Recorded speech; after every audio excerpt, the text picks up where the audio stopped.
Greetings, ladies and gentlemen of YouTube. I'm Lewis Cipher, and this is the Devil's Advocate Debate Club. Welcome back. Today I'm going to take a break from basic social commentary and politics to talk to you a little bit about something else which is still debatable, as any of my topics are. This is a reminder, by the way, if you have an opposing view or would like to take an opposing view and debate me on any of my videos, feel free and encouraged to do a response video to get things started, because, well, I'd like to get a debate or two running. Anyway, today for a little bit of fun, I'm going to tell those of you who don't know a little bit about Christian Weston Chandler, and just give my overview of the whole ChrisChan situation. Now, Christian Weston Chandler is the internet's first and best lolcow.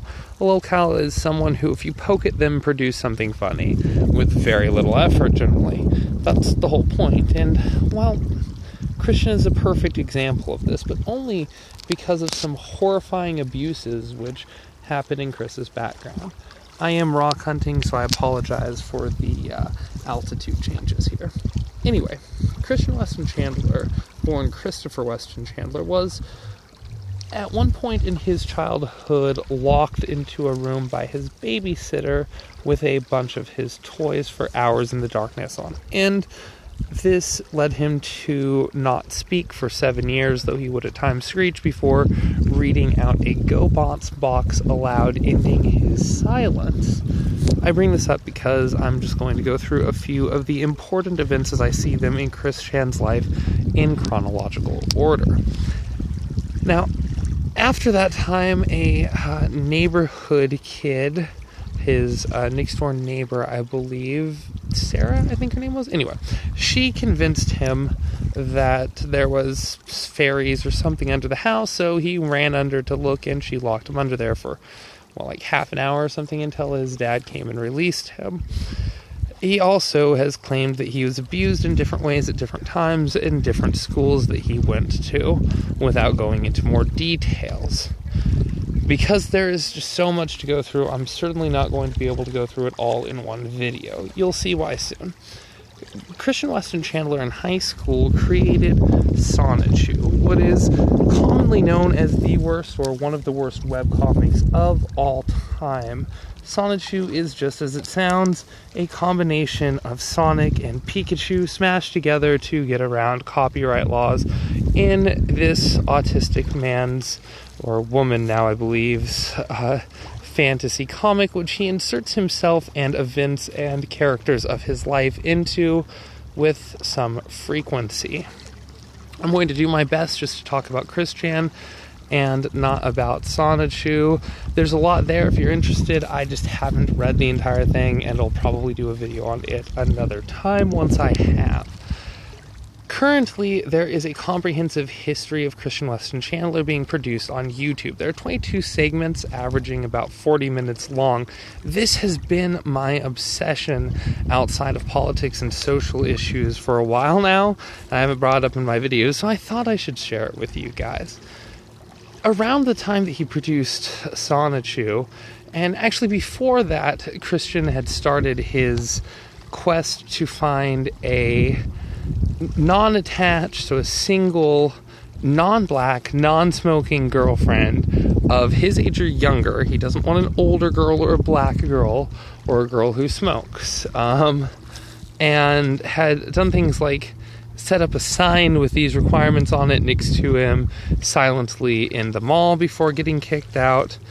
And the comic was, I think, partially, or at times used, as an attempt to gain the attention of his quote-unquote gal pals. So around this time, a group of people on 4chan, mostly trolls, but some people who tried to help Christian, got interested in and began taking a direct influence in his life, spending time getting to know him, prank calling his house, but also calling and speaking for hours on end with Chris. We'll focus for a moment on one 13-year-old boy going by Blue Spike, who created the persona Julie, which was Chris's girlfriend for quite some time, and they spoke for hours and hours on end. So given that Chris Around this time, the trolls had started putting out misinformation about ChrisChan, basically just to piss him off. And he fought this with what he calls information overload.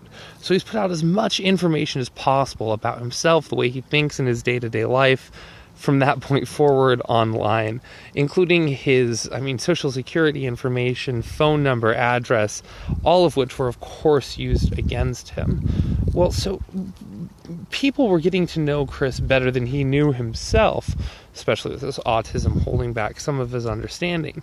And Blue Spike turned this against him better than perhaps anyone, convincing him that the trolls had kidnapped his girlfriend Julie and taken them to Clyde Cash, another one of the trolls' mansion, a mansion where girls that the trolls claimed that Chris had emotionally abused online would get rehabilitation and usually a good dicking from Clyde.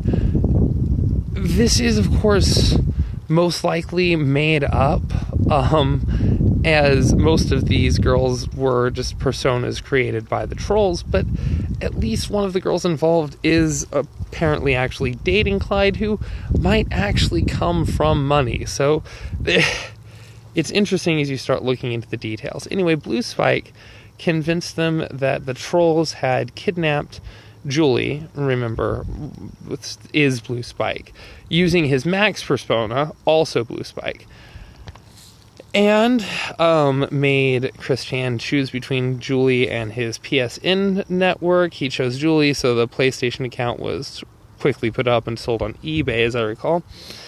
He then convinced him to chop up his prized possession, his Sonichu medallion, which represented truth to him, and had become something that he had become obsessed with in a way that I think only autistic people can. He truly believed in this, and Blue Spike got him to chop it up into pieces and shove it up his ass. This is the next on a list of too many events to go through of ways that the trolls have shaped ChrisChan's life. And when I say they've shaped ChrisChan's life, ChrisChan is a fundamentalist to the point that he hates gay people so much. Saying gay physically hurts him, or at least it used to. He might have gone past this some now, but even as he was becoming trans, because in my opinion the trolls had basically convinced him he was trans, not because of any actual I think the trolls have taken basically complete control over his life to show him how much of an attempt to show him how much of a hypocrite he is, and it's just led him to leading kind of a double-think hypocritical life that is, on the one hand, in some ways easy to understand as you go through all the details, because there's a lot there to pour through, and a lot to understand Chris through, but it's also just hard to predict what will come next, as Chris has done things like taking a kitchen knife to cut open his taint to free the vagina he could feel growing within. And, this was with very little prompting from the trolls. This wasn't like Blue Spike, where he was ordered to, shove the medallion up his ass and then told he wasn't allowed to wash his hands afterwards.